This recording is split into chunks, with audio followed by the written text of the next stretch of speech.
From across the comic book community multiverse, the Comic-Con podcast begins now with your hosts, Justin, aka Nemesis Prime. If you give them the title of influencer, then that's giving them more power, right? That's how it is. Like, I'm a nobody. Listen, I'm a nobody. Zack, aka the Manimal. We talked about it for a full, I believe, 7 to 8 minutes on an hour-long normal podcast for a show. And you would have thought we set their house on fire with the backlash. So,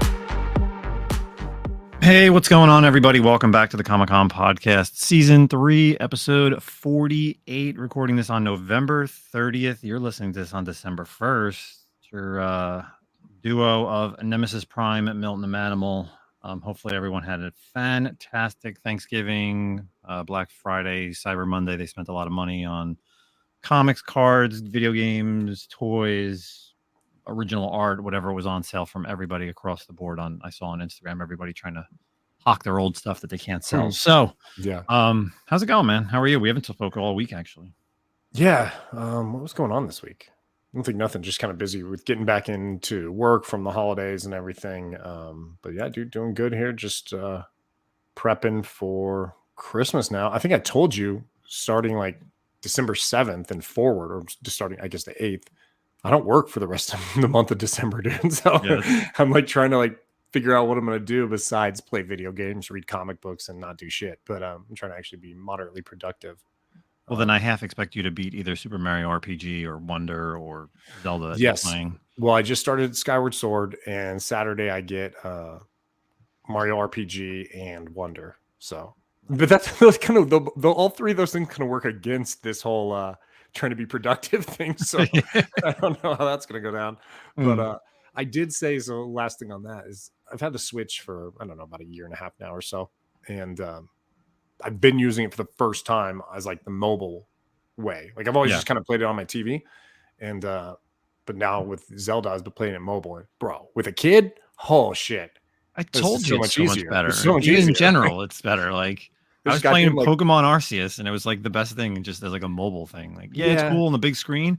Of course. Like just looking at it, you're like, I can easily do this just mobile. Yeah, that's cool. That's awesome. And it looks good, right? It's got to look good. Yeah, it definitely looks good. It definitely looks good. It does take me, I will say, like, opposed. I'm so used to Xbox and PS4 or PS5. I mean, that I'm so used to, like, I always, every time I come back to the Switch, I gotta like relearn the controls a little bit. I'm like, oh god, what am I doing here? And Skyward Sword has some weird controls because I think it was created for Wii, and so everything is very much. Did you ever play Skyward Sword? No, last one I played was Twilight Princess. So like so now we're getting to like video game talk, but like the sword swings are all like on the joystick, and I think it was designed initially for Wii, right, where you're using the nunchuck, the nunchuck thing, and so it's a little different. Like I got to get used to it, the fighting style a little bit, but anyway, It's a Zelda game. It's can't be that hard. Nope, you can relearn yourself. Yeah. So yeah, that's awesome. A little bit of a video game talk. Yeah. But let's kind of get into this episode. We always like to have guests here on the podcast, and this one's actually a brand new guest, longtime listener, someone that I've met, enjoyed my time with at New York Comic Con. Not this year. We didn't hang out this year, right? No, yeah, we didn't hang out this year, but last year. My buddy Nate, TrialByGods. How's it going, man? How are you? I'm good, and it's actually my fault we didn't hang out this year because I missed your message, because I'm bad about checking Facebook, or not Facebook, but IG, and I just always, when I'm in New York, it's trying to catch up with like people I worked with and people I went to school with, besides the folks at the con, and I totally missed it. And I saw when you were at Rudy's, and I swear I think we were both there at the same time. Yeah. Yeah, I apologize. I probably should have given you my number. Like some people, I always forget. I'm always just like, oh yeah, just hit me up on Instagram. But yeah, next year, or next time you're out here, since you're always in the New York area. But glad to have you on, man. For the listeners, we're gonna get to learn a little bit about Nate and his collecting habits and other stuff. You're very interesting, Cap, because you don't have a YouTube channel, but you are on the YouTube channel, right? Yeah, I met Brian McClay. So actually, Aaron Yee and Sean Leggett, Big Leg. Yep. This was back when McClay was doing Tales from the Flip Side on Monday night. Mm-hmm. And so he had reached out to me. I think McClay and I have been talking back and forth a little bit. And I did a show with him and Mikey for Mikey's Comics before he passed away. And we were doing a Golden Age piece for Dino while he was out. And Aaron Yee had reached out, and he and Leg were in Houston. So I met them one night out, and Leg was going to Dallas, and I was going to Dallas over Thanksgiving. So we got to hang out in Dallas too. And then I went to Phoenix like the following weekend to meet up with a buddy, and then met up with McClay, and we went to the Cardinals game together, and just kind of built up a friendship from there. And then and then when he left Tales from Flipside and started his own channel, it was going on Beyond Wednesdays, and then the Modern Comic Mayhem show on Saturday. Yeah. Is that where Brian's from? Is Phoenix?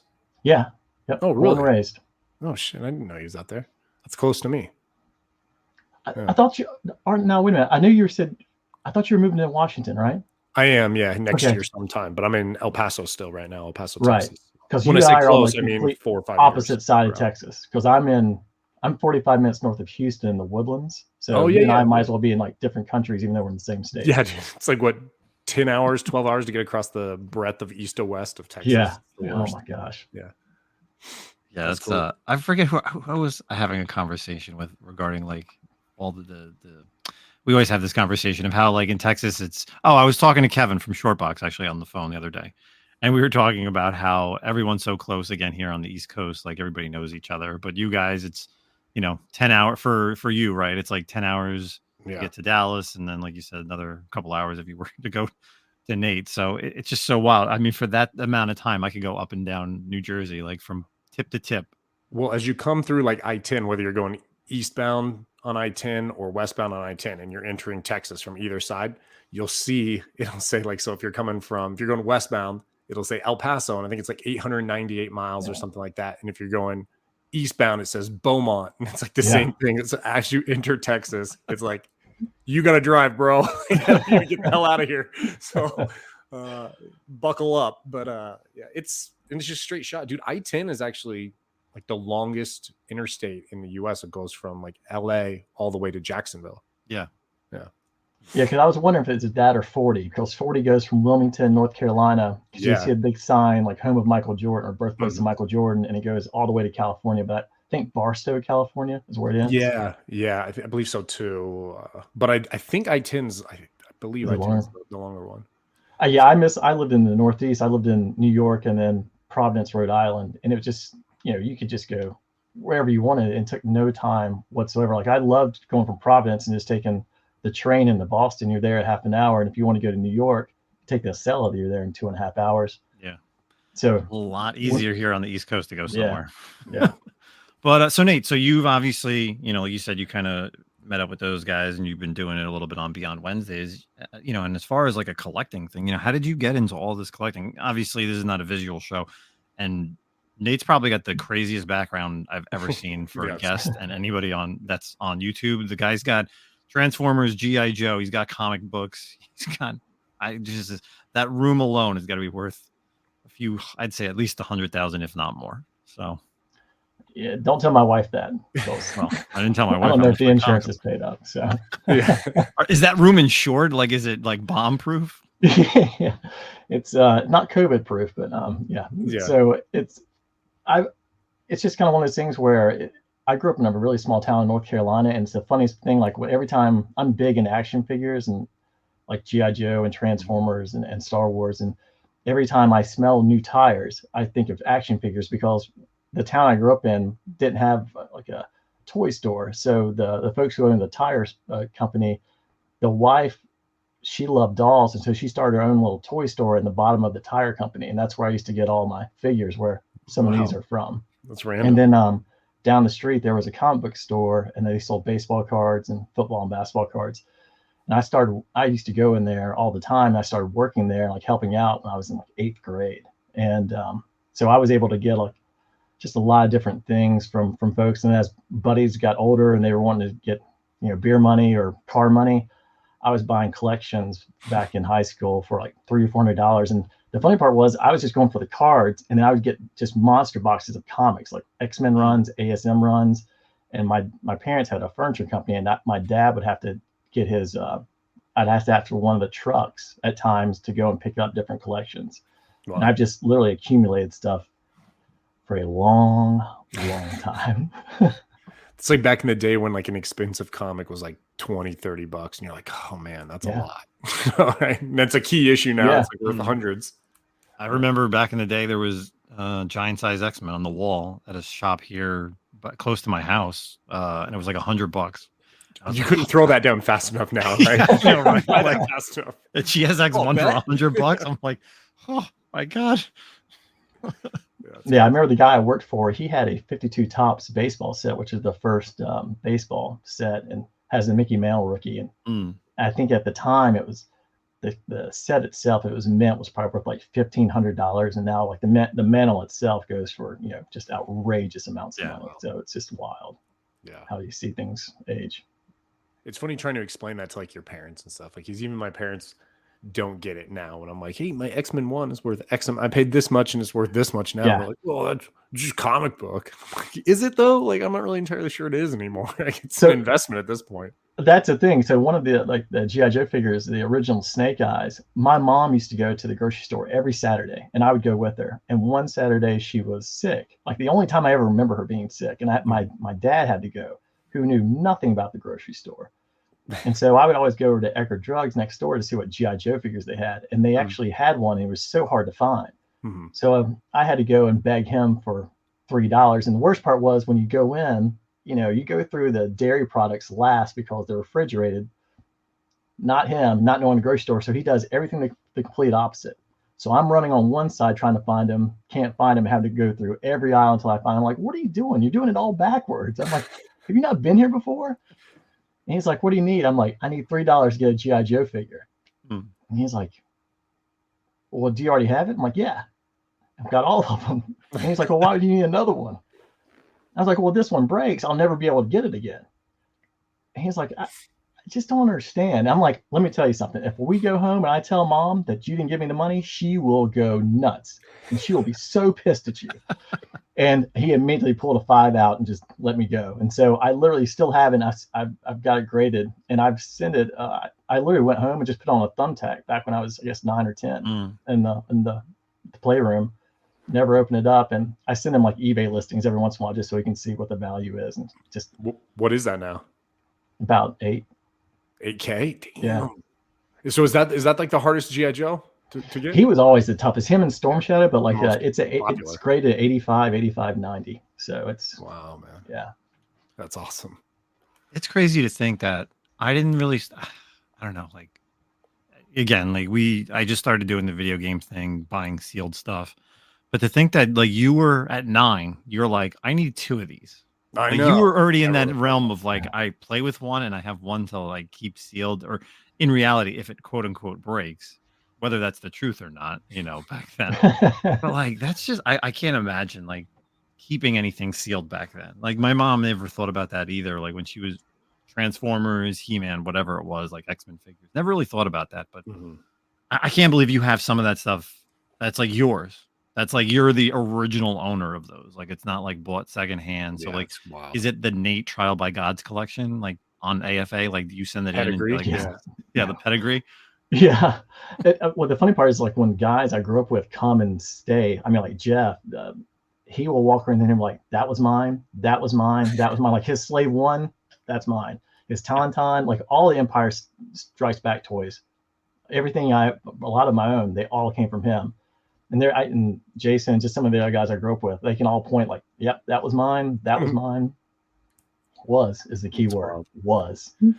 Yeah, I don't think so. Like the breaking of G.I. Joes, I'm pretty sure I smashed every G.I. Joe I had with like a hammer or blew them up with like a firework or something like that. You put it in the microwave? That was always popular. I never did that because you don't want to mess with them. But that's usually, you get your ass beat for that. Like you put something in the microwave, like you get some physical abuse at the house. But like, hey, if it's my toy and I smash it with a hammer outside, that's all on me, But we did that with GoBots. We just threw those down the driveway and see how many pieces we could break them into. Hell yeah. The B team Transformers, right? Yeah. Kind of like with me with the guest. I mean, like you're out a guest if you invited me. It's definitely the JV team.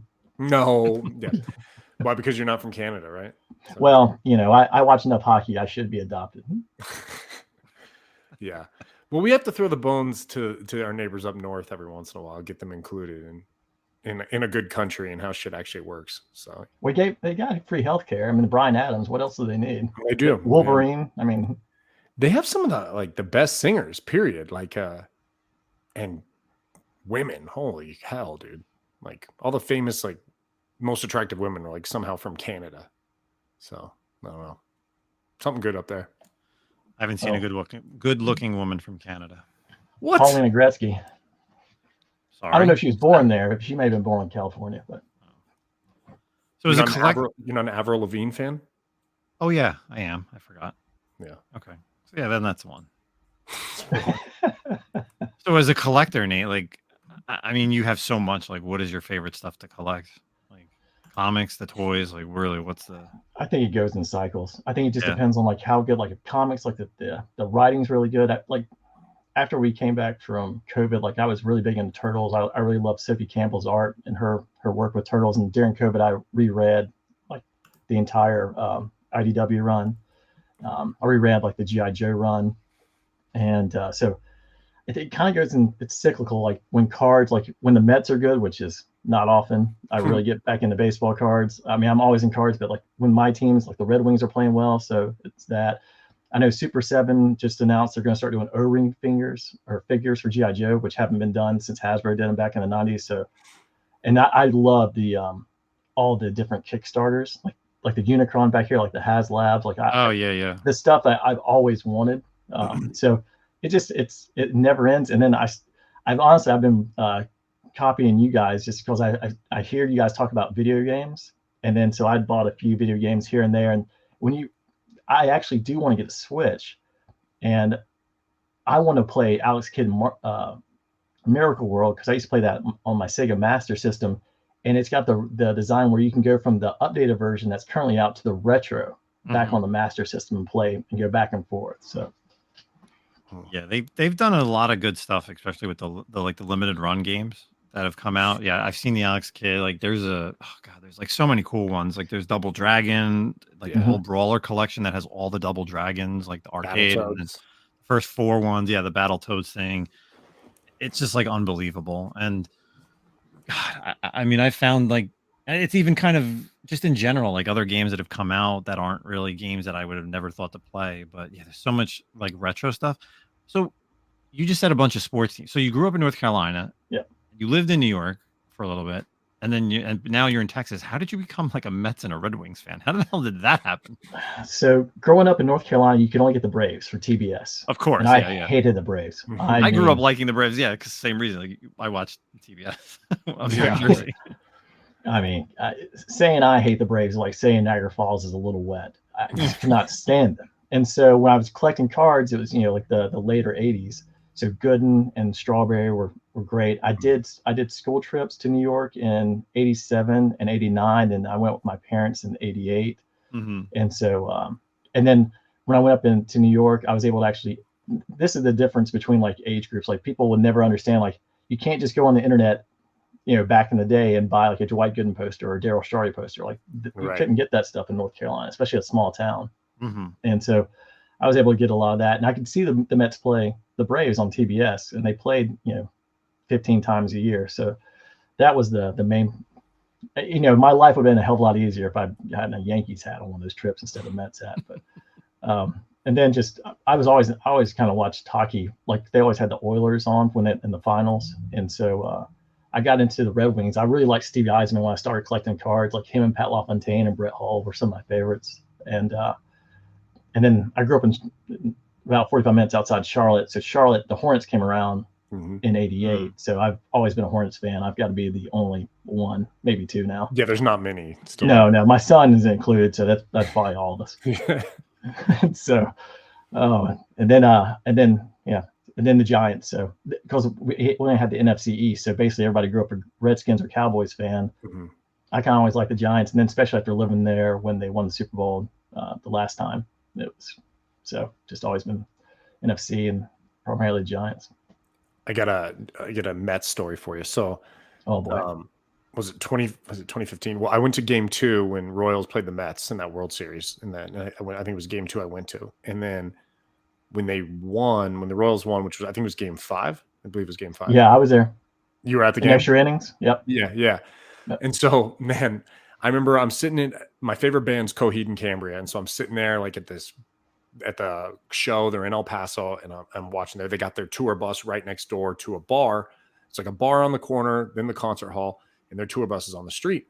And so we're in the bar, like watching a game and getting ready to go into the concert. And they're late to the concert because they're massive Mets fans too. And so we come into the concert, they're fucking dragging ass getting in there. And I'm like, oh my God, I don't want to be here right now. Like, this is my favorite band of all time. I've seen them a bunch of times. I'm watching the game on my phone. And then finally they drag their asses in there. And I'm like, nah, dude, I turned to my 2 friends. I was like, I got to go, bro. The Royals are going to win this World Series right now. Like, we win this game. It's game over, man. So went next door and watched it. So missed Coheed. They were probably really sad because their team lost, but I was super drunk and super happy that the Royals won. So. Yeah, that's the only World Series where a team has led after 8 innings in 3 games and lost every game. Yeah, that was a rough one for you guys for sure. The Royals were just tough, man. Dude, they came back after in every series. And I remember when they were playing the Royals, or I'm sorry, the Blue Jays. And a buddy of mine asked me, like, who do you want to play? I was like, the Blue Jays, man, because they swing in the Mets pitching, they'll miss bats. But I'm like, the Royals, they find a way to win every time. They're just every scrappy. time. They were scrappy those 2 years, 2014, 2015. It was good, man. And they haven't been good. It's like 30 more years probably from George Brett to then, and then I got 30 more years now before they get good again. Hey, they still have that trophy. That's true. Good luck on that. So in terms of the YouTube stuff though, like, so you've been with McClay for a while, and you do the Beyond Wednesdays, and then do you do the Modern Comic Mayhem? Which shows are you kind of doing with him? Yeah, I've been doing more of the Saturday stuff on Modern Comic Mayhem, just more because of timing. I was the Wednesday show. It's just Zack, you're gonna find this out. Having a 5-year-old, you know, when you have to get them down, and depending on how long they want to stay up, and they don't want you to leave, so it gets a little tougher on trying to do some of the weeknight shows a little bit. Yeah, I bet. What about, like, there's definitely been kind of a switch with Brian. This is by no means like dogging it, because we obviously, if anyone listens to the show, we enjoy this aspect, but Brian's definitely kind of moved a little bit more into some of the stuff we do as well, like a little bit more of the drama. But you're a pretty like even-keeled guy, so how's that, like, really, what's your feels on that? I like listening to everybody. I don't usually get a chance to kind of catch up with everything that's going on within like the comic book world. I know my wife is always amazed. She's like, how can comics cause so much drama? I'm like, I have no idea. It's astonishing. But because, and I'll see you guys post, and I listen to your show when I run on the Friday mornings and stuff, and then I'm like, okay, so I know something I already have the prelude of what's going to be talked about on Saturday, and then Brian gets it up, and then like guys like Red Hood Joe, like he gets fired up for drama alerts. So I just kind of sit back and just kind of listen to it, and then depending on how many beers I've had at that point, you know, will depend on how much I partake. Right, for sure. And I know you were on that show a couple weeks ago with Ethan Van Sciver, and I can't think, unfortunately, I can't think of the other guy's name. And, you know, the day after it aired, I was talking with Anthony for Bird City. And I know you have like you had your strong points. And I mean, that episode just went off the rails. So, you know, for anybody who didn't, watch that episode. That was the one where Brian was called like a bigot, right? Or something like that, right? Yeah. I Nate, kind of give people like a quick, background on that episode. I don't want to go, I don't want to misquote myself and say something that's wrong. Oh, so. I'm the king of misquotes. I can barely get my own. You were there, but in spirit. It was just one of those things. I think because Ethan Van Sciver came on, and the Black Riding Hood comic, there was, and I don't know, the Friday night show he does with Ben Stein on the Hot 10. I think the book appeared on that, but I couldn't tell you when.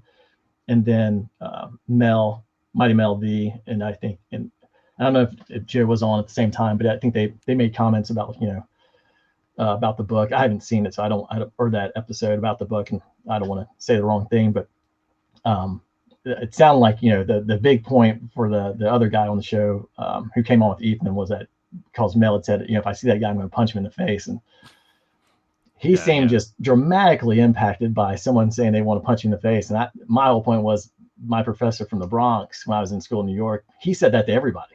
And it just seemed, I was like, I think it's more of a New York thing. It's just, I thought it was just kind of love and affection a little bit from the Northeast folks. So, and then, so it just, and I think the mistake on my end was I joined because I remember like his Green Lantern series when it launched in 2005, of course, 2006. I loved it. Yeah. And so, but yeah, it kind of went off the rails pretty quickly. And so if anybody wants to watch it, they can probably get a pretty good laugh after watching. Like Josh, International Comics, I was texting with him at the gym like that Sunday, and he was saying the reason he didn't come on was just because of like Ben Skyver, and I think some of the things he's been associated with. I really had no background into it. So Brian, I talked the next day after I was talking to Ant and Laura and stuff, and it was like, I think next time I'm going to make sure the guys who, who address like the issue are the ones who are on the show talking with the guys, so that way people like yourself don't get put in a situation where you're trying to get caught up. And so it was crazy, like, because I guess a little bit more of the background. So the what is it, the Red Riding Hood or Black Riding Hood? Yeah. So the writer is a white guy, and it's obviously it's very black oriented, and the N word is dropped quite a bit in the book, and it's it was very odd for a white writer. I wouldn't say odd, but the fact that he just risky. Yeah, it's risky. Yeah, exactly. Risky. And then just a lot of the tones. But yeah, I agree. Like with like you and Anthony on there was just like the most weird, it's like watching you two was just like, so like you felt it. You're like cringeworthy because you guys had nothing to do with the previous night's show. And, like Ethan and the guy, John, just jumping on both of you and, not understanding that you weren't anywhere in the original conversation. So it was funny talking to Ant and Laura the next day, because at one point, like I told Ant, like I'd gone up or gone to the bathroom and put my screen on pause or whatever. And I told him, I was like, I really didn't want to come back on, but like I didn't want to leave him by like Han Solo. And I didn't want him to do the same thing to me. So we were both laughing about that because we both thought the same thing. We didn't want to leave one man on the battlefield. Yeah. You should have just made it seem like your Wi-Fi went out or something. Like, go through a tunnel, freeze yourself, and then just like stop it. Like, oh, he's frozen. But yeah, so that definitely was an intense episode over on Brian's channel. You go check out that, to be on Wednesday with. What's Van Cyver do now? What's he currently doing? Cyberfrog. I remember he was really pumping that in the show. So I don't know if that's like a Kickstarter that he's got on the side.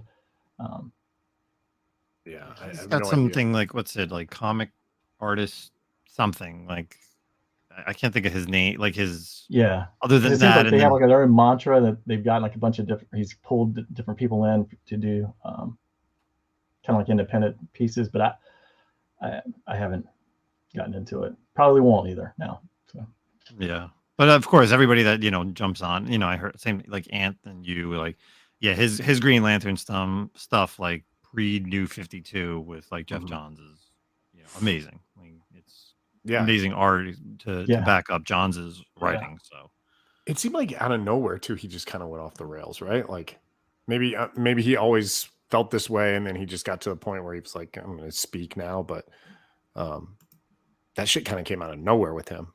It felt like, at least for me, maybe other people are probably like, nah, dude, you could always see that shit happening. I don't know.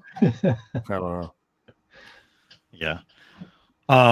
Well, let's kind of move forward. Glad we got to get to know Nate here on the podcast. And again, you can find him on Beyond Wednesdays with Brian, hopefully on a Saturday night. So make sure you check out those shows. But let's kind of get into some current reads. Zach, you want to start us off with? Sure. So I'm trying to think what like really that came out there's actually been a lot of good stuff. I've enjoyed what I've read this week, but like okay.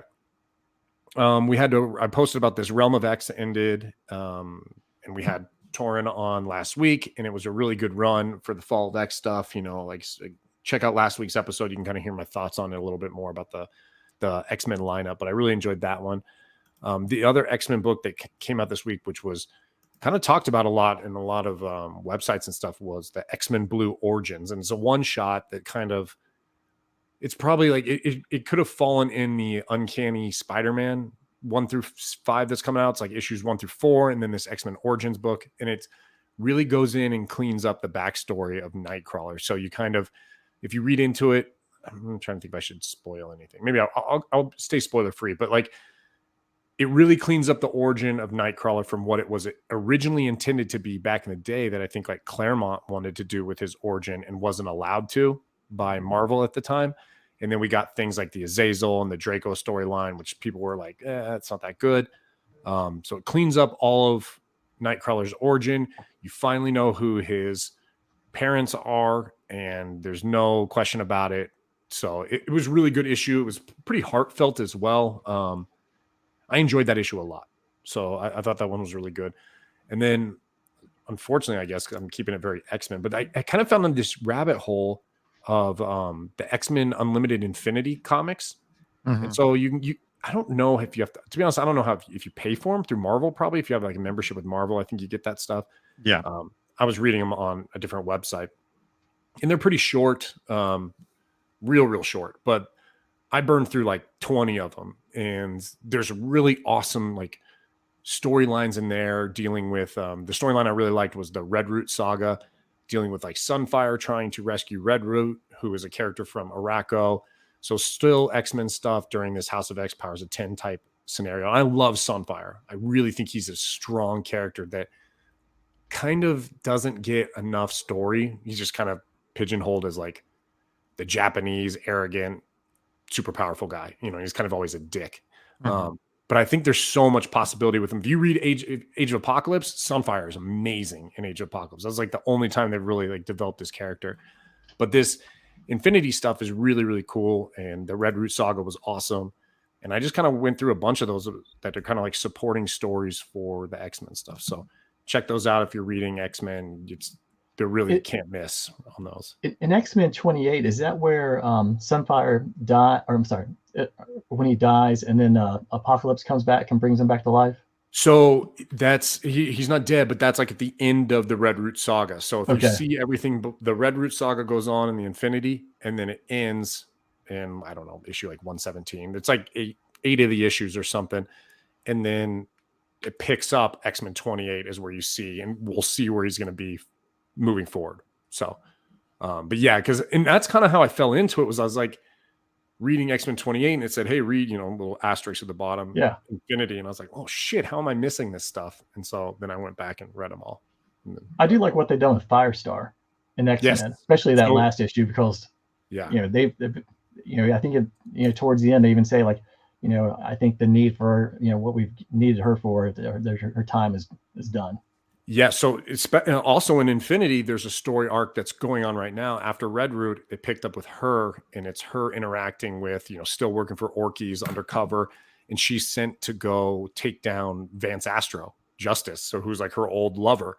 So that's pretty awesome as well, and that storyline's going on right now, and it's really cool. And Judas Traveler is in there, and it's old school garbage Marvel character, but it's cool, man. The Infinity stuff definitely is great support to like the X-Men, like Fall of X, and like the storyline. So check those out if you can. Like I said, maybe you need a membership. I don't know. I'm reading them somehow. All right. What about you, Nate? What do you got reading? Whether it's old, new, what do you got? I'll bring up 2 books. One I picked up last week is I pick up random like Dungeons and Dragons just because I like the old cartoon from back in the 80s. And there was one called Fortune Finder, and it was the first issue. And basically it opens up and it's a guy named Finder, but he can't remember anything that's going on. He can't remember, I don't even know if he remembered his name at that point. And he's got about 3 or 4 guys who are threatening him, trying to kill him at that point. He gets away, gets lost, and he finds another person. She's asking him about him. And he's like, I don't know where I am. She's like, you're in Sigil. And she's like, it's got different portals through in time. You can go kind of anywhere. So she's trying to help guide him around. She's like, but I need money. And magically money just falls out of his sleeve. And so then she's taken him around. Then she runs into, I think in Dungeons and Dragons, I think there was like the Red Lady Death, who almost looks like Destiny in the face from X-Men, with like the Marvel Scarlet Witch, just an all red. And she's floating over the city, and she looks down like she's wanting to say something to him. And so his guide ends up pulling him away they run into another person who says that he's known him for a long time, and then he makes the guy disappear, and then he's threatening, and then he actually kills Finder at the end because there's something that he's looking for, but Finder doesn't know anything that's going on. And then at the very end, like you see his eye, and it almost looks like it's a dimension or portal. So kind of a fun book, just if you like that fantasy stuff. I thought it was a good read. And then one I was just mentioning you guys backstage was, and some folks probably already read this, it's called Haunt You to the End. I think it's a 5-issue series. And so I only picked up issue 1. I think it came out in June. But when I was reading through it, just the premise, it would been perfect to read during like Halloween. But there's someone with a lot of money. He's trying to get someone who doesn't believe in ghosts, a famous writer, to accompany him to an island off the Baja coast that he wants to show like ghosts do exist. And then they've got a plane and some other folks on there. And all of a sudden the pilot blacks out or has like a seizure, and then he comes in and he's dead. And so they had one of the other folks ends up taking over the plane, and the writer ends up taking a picture of the pilot, and you don't see it until he looks at his phone. And then you see like this demon that's like behind him. And one of they're just like little innuendos. I can't say that word. I'm from the South. And there you go. And so, but like when you open it up, I think on like the page 2 or page 3, it talks about the Cecil Hotel. And I don't know if you guys are familiar with that, but from LA. There's a lot of history with the Cecil Hotel in LA, and the Alyssa Lamb, what they thought it was a murder, but Richard Rider lived there for a while too. Okay. Yeah. The Night Stalker. Yeah. So like little stuff like that. Richard Ramirez. Richard Rider. Ramirez. Richard Ramirez. Not Nova from the Marvel universe. Sorry, Richard Ramirez. You can't trust those guys either. So thought that was a good series, or at least start a good series. I'm gonna try and pick up the other issues somewhere in the back issues. That's cool. Awesome. Yeah. It's a 5-issue series, so that's cool if you just want to grab something quick. So at least you know it's an ending, at least with those first couple issues. So for myself, so my buddy actually let me borrow the Invincible Compendium, so I'm actually starting to read that. And I actually read the first 10 issues just to kind of see the difference between this TV series and the comic book that became before, between Ryan Ottley and Kirkman. And there's definitely a lot that happens exactly like it does in the cartoon. There's some stuff that's implanted in the series for purposes just to speed certain things up. I don't know if I think if the comic would have came out, and I mean, I never read the comic, right? I never read the comic until now. So, but I think if the show never came out, I probably would never read the series. I'm just not a fan of like Ottley's art. Okay. It just is what it is. But it's interesting that in the first 10 issues, when they do the Guardians of the Globe, when they die and they have the funeral, there's like a big crossover, like Savage Dragon's there, like Union Jack, Shadowhawk, like, which you don't get obviously you don't get in the cartoon. So it's really interesting that they brought these characters in for like this cool little crossover at the funeral. And I'm like, oh, I know those characters because I read those in the 90s. But there's some, like, Amber is not really in there yet, his girlfriend. So it's something that's going to happen soon. But even the way he learns, like the teen group, like the whatever they are, like Rexplode and Adam Eve, it's a little different than like their first meetings, right? So I don't know how far I'll get through it. I think maybe I'll just try to read up to wherever we're at in season 2, just to say that I read it. I'm not sure if I want to go past it. Maybe I'll wait till the next 4 episodes, or we'll kind of see how that goes. But yeah, it's interesting as far as if you've never read it, you want to kind of see a little bit of a background. You see, where the characters are. I think they've done a great job though, taking the comic to cartoon and making the cartoon a lot better than the comic. Because there's just certain episodes that I'm like, yeah, they definitely did this well in the first season. Remember in the first season, Zach, I know because Nate said he didn't watch it. In that first season where that alien race comes and like they age very fast. Through the portals, and they keep coming through the portals. Yeah. So they keep coming back, and like there's that one guy, and then the one alien, or no, like Omni-Man goes to their world and like just destroys their world. Yeah. They don't show that and even the way that he gets into their world is different. Like the aliens actually capture him. He doesn't actually force himself to go into that whatever that multiverse or that time planet, wherever they're from. And I'm just like, they definitely did it a lot better in the comics. So, and then of course the death scene with the Guardians of the Globe is way better in the cartoon, Oh, in the in the cartoon? comic books. Other than that, I'm reading I had to read it, even though it's literally just like verbatim the Obi-Wan series. The first 3 issues are out.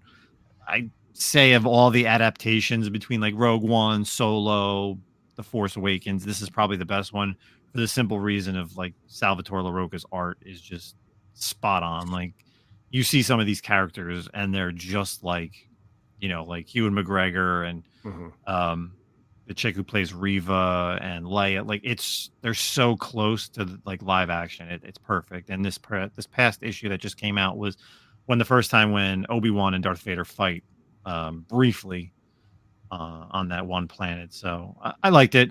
Other than that, of course, I got to talk about Carnage now that it's been out, so we could finally talk about Carnage #1. And this is not because we had Torrin on last week, but yeah, like I knew just what you guys briefly said without spoiling it. Yeah, absolutely amazing issue. Just the killings, and what's so great is even like the Cletus parts could be its own series. Right. Like he's so evil he's so evil to the fact that this could just be a non-superhero comic book. And you would just be like, yeah, he just is a sadistic killer. And you'd want to read about it.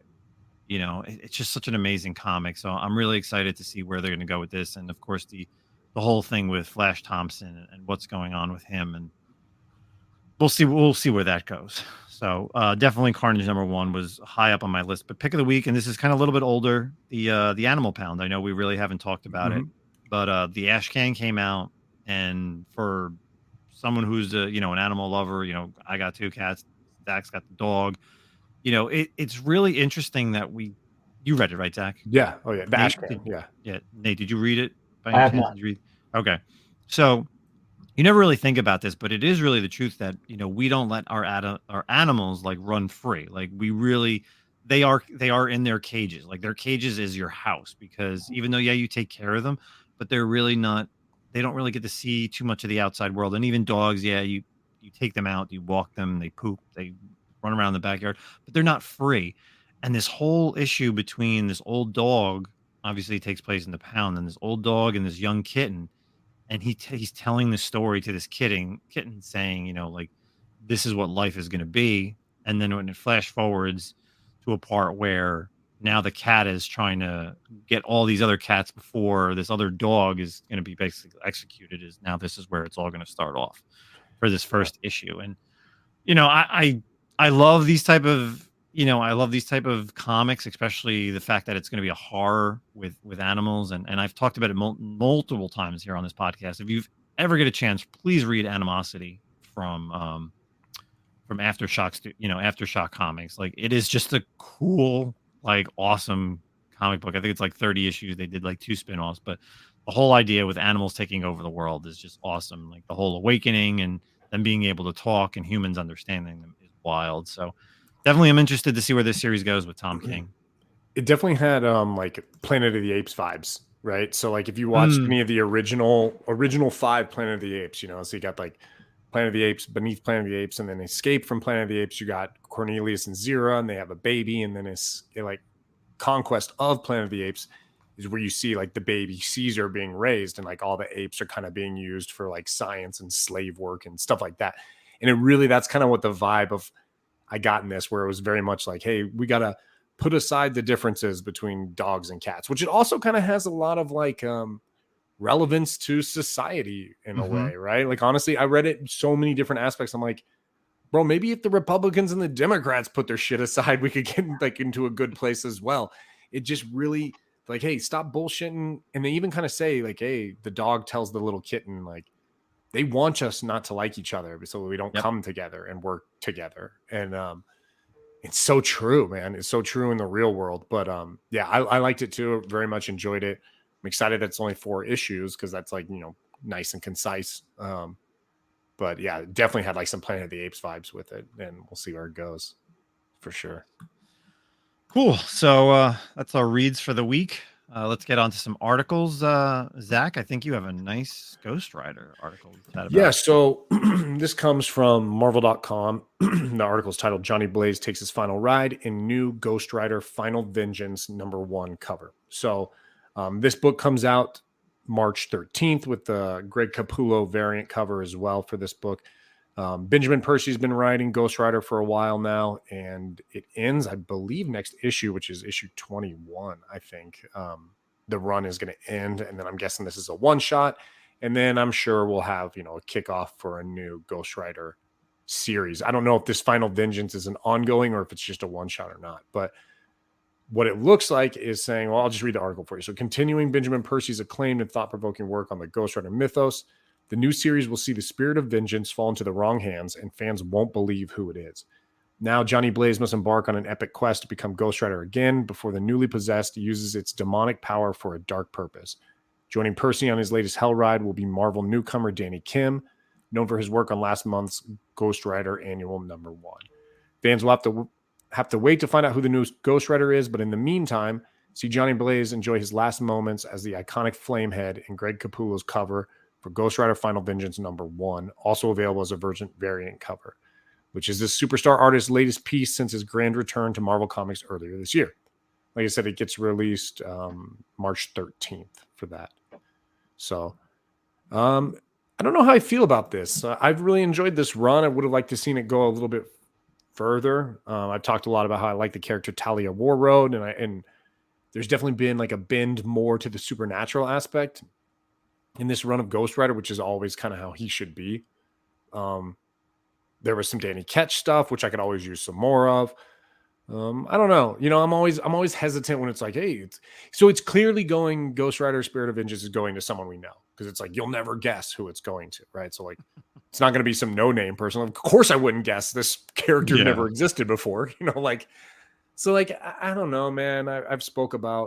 We spoke about it with the Punisher, we spoke about it with the upcoming Sentry series, and just like bouncing these powers to like new characters, it's kind of lame.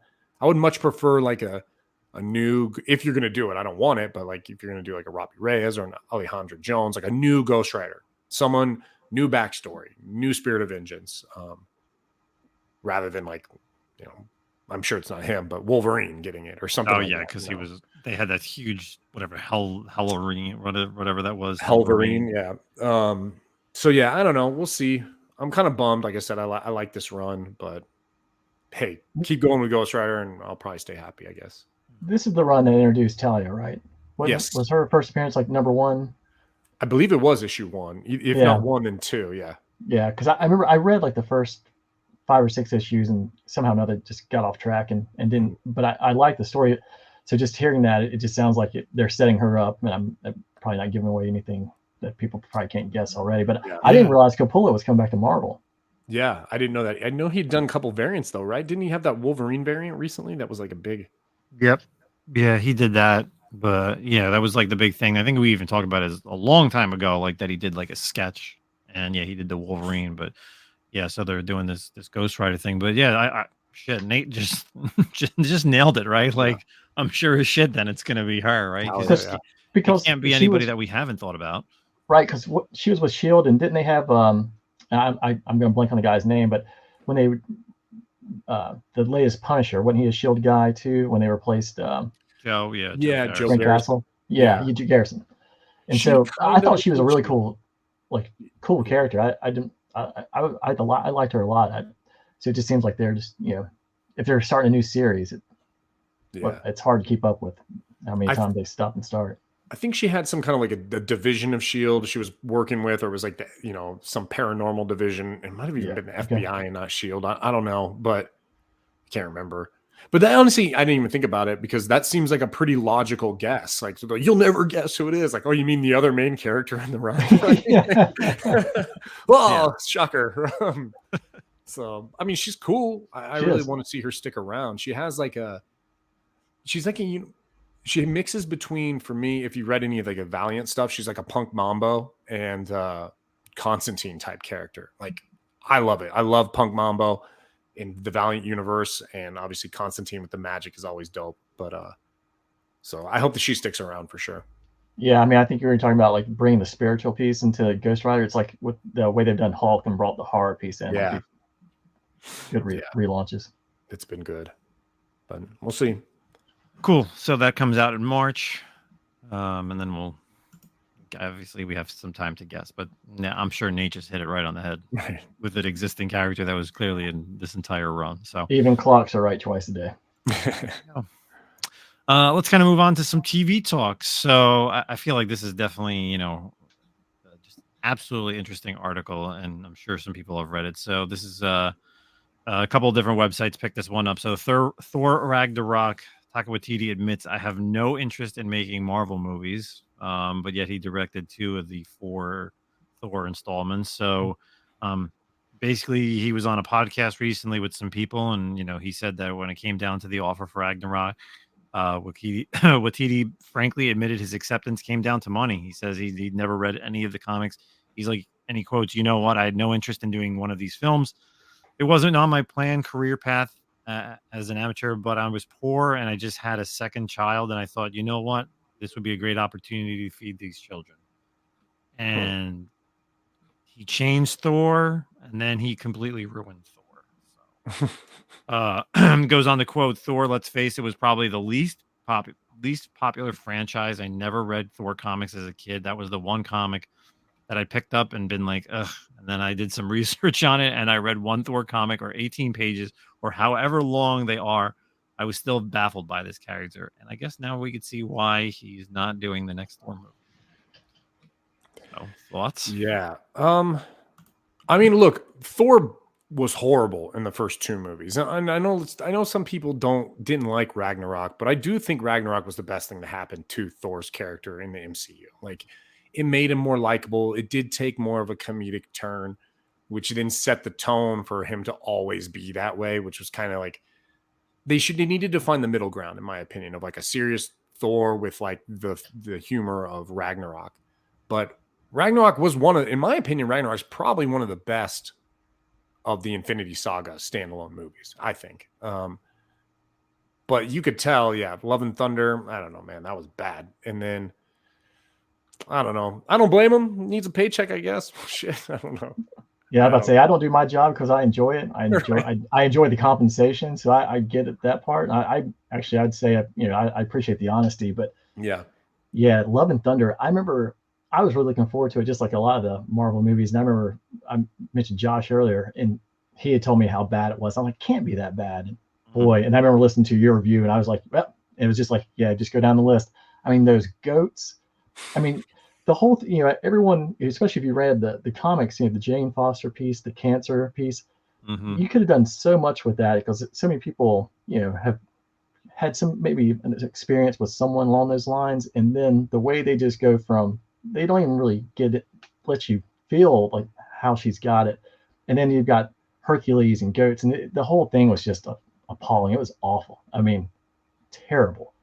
Oh God, I would rather put my own eyelids out than watch it. You had one of the best villains that Thor's had in how many years? Yeah, right, like a modern villain.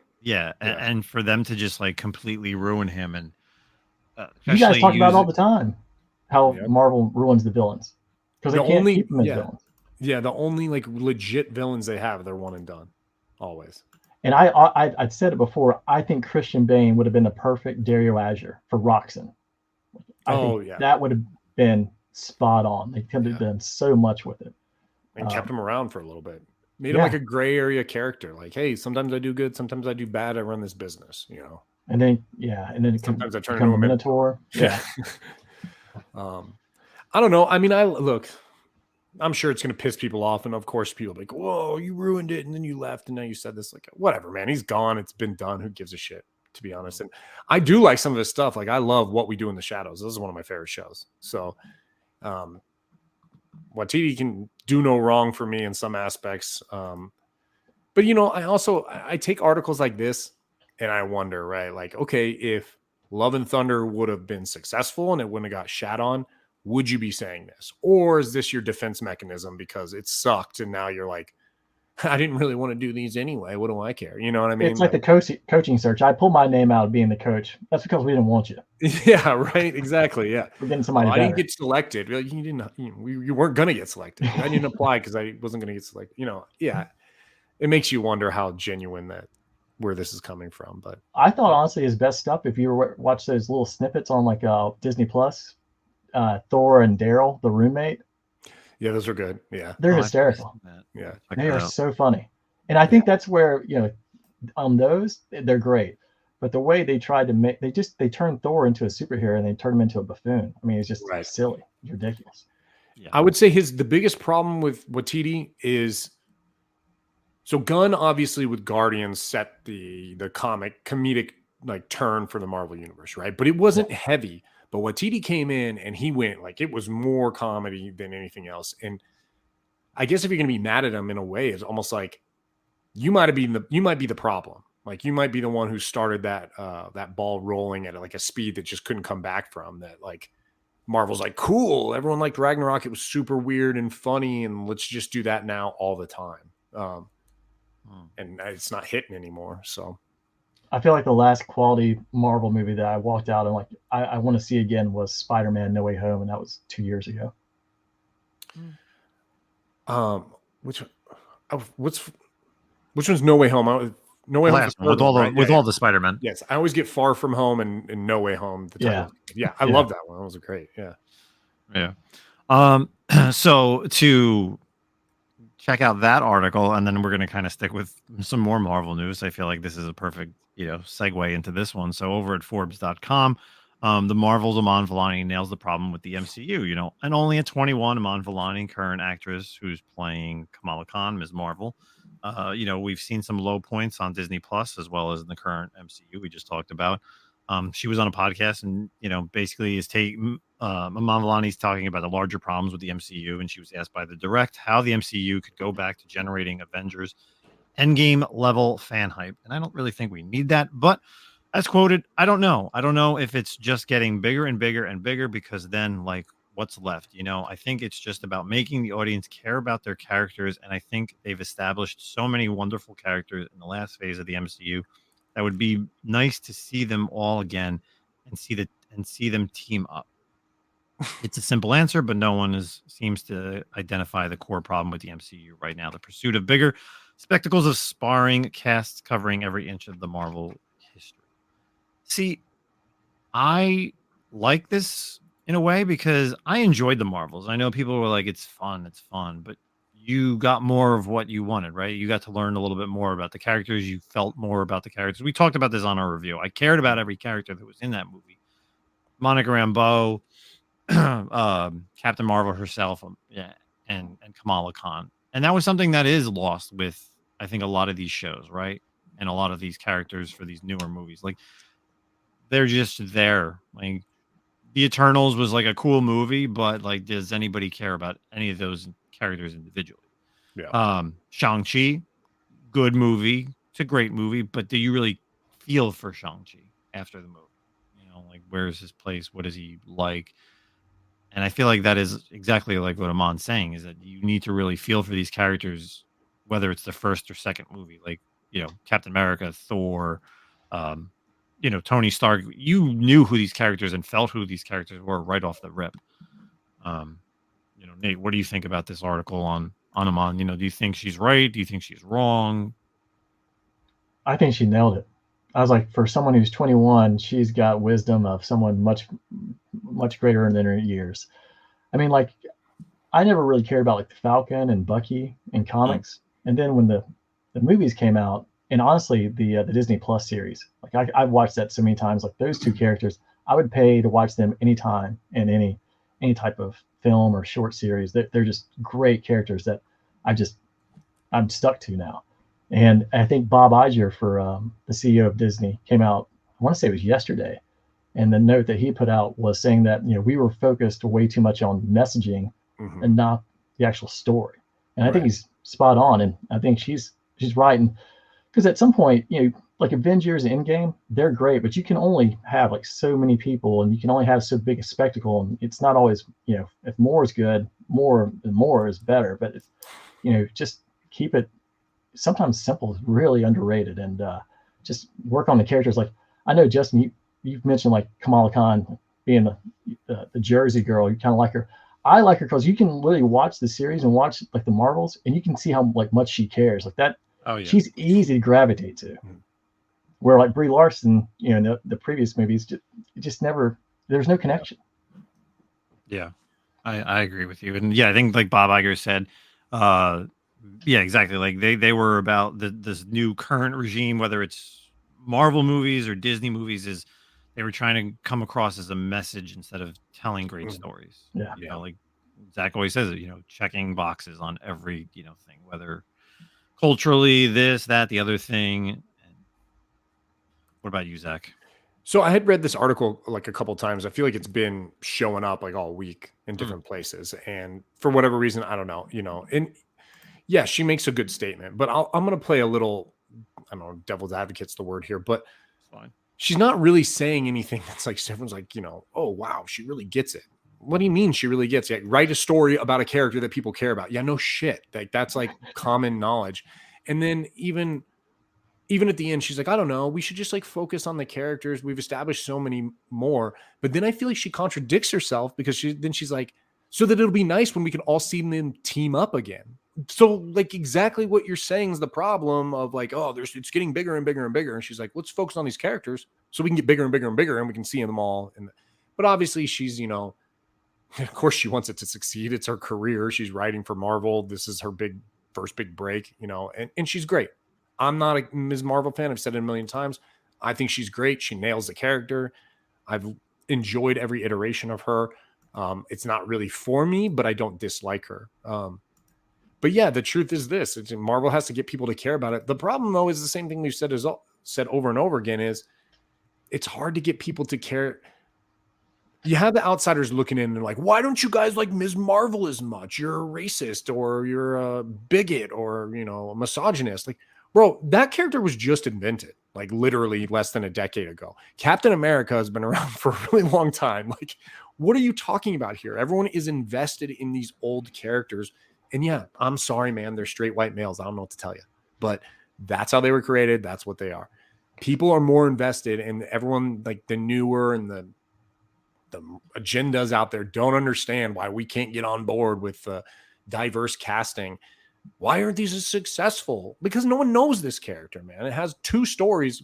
Kamala Khan has barely had a successful run in her history in comics.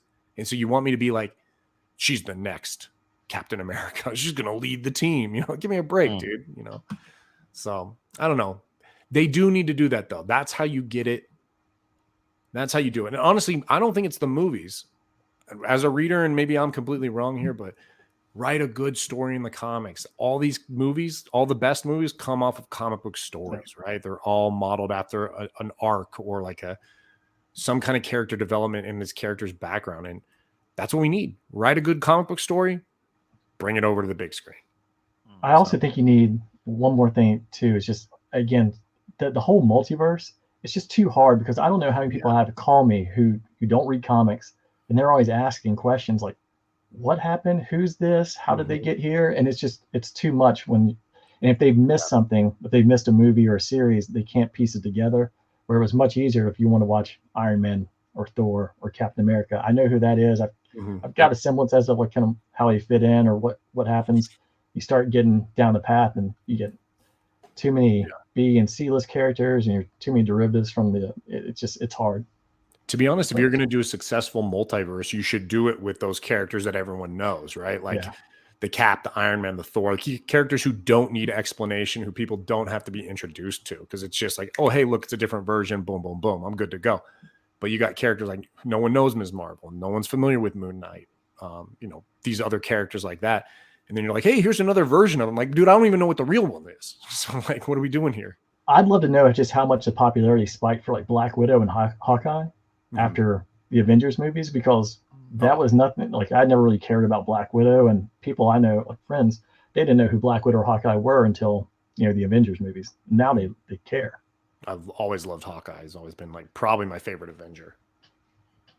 I don't know if we're going to get to it, Justin. We talked about doing an Invincible review, but whether we do or not, we're watching it, and I was like, "Oh my god, multiverse!"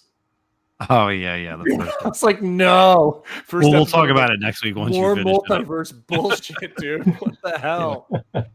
Yeah. We'll talk about it next week. Yeah. It's crazy. The whole the first couple phases were great, and I don't even think we really brought this up over the past couple of weeks as well. They even said like that Eternals and Shang-Chi were experimental projects. So the fact that they haven't announced anything past that is, well, I guess we're never going to get more Shang-Chi and the Ten Rings. We're never going to get more Eternals. We're not going to find out what everything means. And that was the thing. I think and that was another thing they said was that they need to stop doing post-credit scenes introducing characters, right? Like that's how we get, like in Thor, Love and Thunder, we got like the Hercules thing, and then these other movies is how they introduce the character in the movie, like even if it's quick or at least it's subtle. Like Iron Man 2, you had Black Widow. Thor, you had Hawkeye. Like that's how they brought these characters in. Civil War brought in Black Panther, characters that are established in the Marvel comics. And then now they can branch out of that. Like we didn't get an original Spider-Man movie before we saw him in Civil War. Like that's where he was. A post-credit scene that moves a storyline is more beneficial than a post-credit scene that introduces a new character.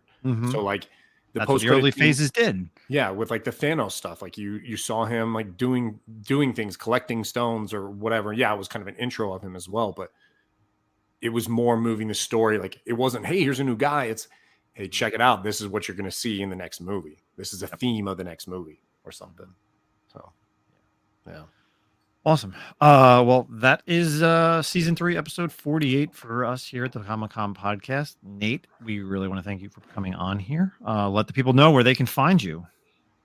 Well, hopefully in Canada next time. I'd like to do this remotely. Maybe Winnipeg this time of year. I'm sure it's lovely. Jesus. It's gonna be cold up there. Yeah. So yeah, Modern Comic Mayhem or Beyond Wednesdays, on that Beyond Wednesdays channel, and hopefully I will be invited back. But I seriously doubt that'll happen after this show gets reviewed. I'm like, oh, we got to do better than this. No, dude, you're welcome anytime, man. It's actually our fault that we hadn't had you on like before at some point. We should just done one from Rudy's. I introduced so many people to Rudy's. That's the place to take Zach once he gets up to the Northeast and goes up to, you can start going to the cons and take the train. Is this a restaurant? What is this place? Actually, if you go back and watch Jessica Jones, I want to say it's in season 2, like episode 2 or 3. She's on the psychiatrist's couch. He's like, what makes you, name a place that you can relax or makes you, it's friendly. And she's like, Rudy's. And that's the bar that we're talking about. Oh, it's free hot dogs. It's, they've cleaned it up. It used to be like all the seats used to be made out of duct tape. And free hot dogs? Yeah. Yeah, dude, it's great. Cash only. Oh, dude, it's great. Yeah. Okay, I'll eat them. Shot in a beer is like $5 or $6. And that's like dude, in New York is ridiculous. Like, how do you stay in business? And especially giving away free hot dogs. How do you stay in business? Everybody that I went that weekend twice for New York Comic Con. Once I went with our pal James from Mad Love Comics. And then the next day I went with Tim from Sculpture Vulture. And both of them are just like, wait a second, you get how many hot dogs? Made you one. There's a place here in El Paso that's same thing, $5 beer and a shot, and that's a good deal here. So like that's an amazing deal up in like New York, man. You can't miss the beers because it's cheap. A huge pig outside the bar. Yeah, okay, we're doing that. Yeah, when you definitely come up here, or if the Canadians ever come down to New York, that is the place to go. And the next time, Nate, you're in the New York area, absolutely, we're meeting up there again. Zach, any last words before we get out of here? No, man. Fun show, and we'll catch you guys next week. Yes. For myself, of course, follow me on Whatnot. Still doing some shows before the end of the year. And please, if you haven't checked out last week's episode, seriously, talking with Turin was an absolute pleasure. I posted the video over on Terrificon's Facebook page and told Mitch to get her over to Terrificon. So, yeah, dude, she was awesome. Yeah, and hopefully next week we'll be dropping some news for some stuff next year that Zach and I are doing. So that's it. We appreciate everybody, old listeners, new listeners. Thank you so much for checking us out, and we'll catch you all next week. Peace out, everybody.